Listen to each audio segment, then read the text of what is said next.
രാഷ്ട്രീയ സ്വയംസേവക സംഘത്തിന്റെ നേതൃത്വത്തിൽ സ്വർഗീയ സുരേന്ദ്രൻ അനുസ്മരണ സമ്മേളനം തിരുവനന്തപുരത്ത് സംഘടിപ്പിച്ചു. മുട്ടട സേവാഗിരി ഹാളിൽ സംഘടിപ്പിച്ച സമ്മേളനത്തിൽ RSS ക്ഷേത്രീയ കാര്യവാഹ് M. രാധാകൃഷ്ണൻ അനുസ്മരണ പ്രഭാഷണം നടത്തി. തിരുവനന്തപുരം മഹാനഗർ സംഘചാലക് M. മുരളി, വിഭാഗ് സാമാജിക സമരസതാ പ്രമുഖ് K. രാജശേഖരൻ, സേവാഭാരതി സംസ്ഥാന അധ്യക്ഷൻ ഡോക്ടർ രഞ്ജിത്ത് ഹരി, ബാലഗോകുലം സംസ്ഥാന കാര്യദർശി V. ഹരികുമാർ തുടങ്ങിയവർ സംസാരിച്ചു. തിട്ടുമംഗലത്തായിരുന്നു ശാഖ ഉണ്ടായിരുന്നു. ആ ശാഖയിൽ കൊണ്ടുപോയി സംഘമായിട്ടുള്ളൊരു ബന്ധം നിലനിർത്തി. പിന്നെ മുരളിച്ചേട്ടൻ വരും വിളിക്കാം. ശേഖരവാരി സാറിൻ്റെ മകൻ മുരളിച്ചേട്ടൻ വരുമായിരുന്നു. അങ്ങനെയാണ്.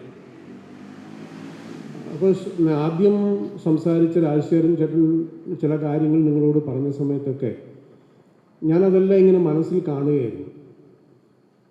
അതെല്ലാം അക്ഷരാർത്ഥത്തിൽ ശരിയായിട്ടുള്ള സംഗതിയാണ്.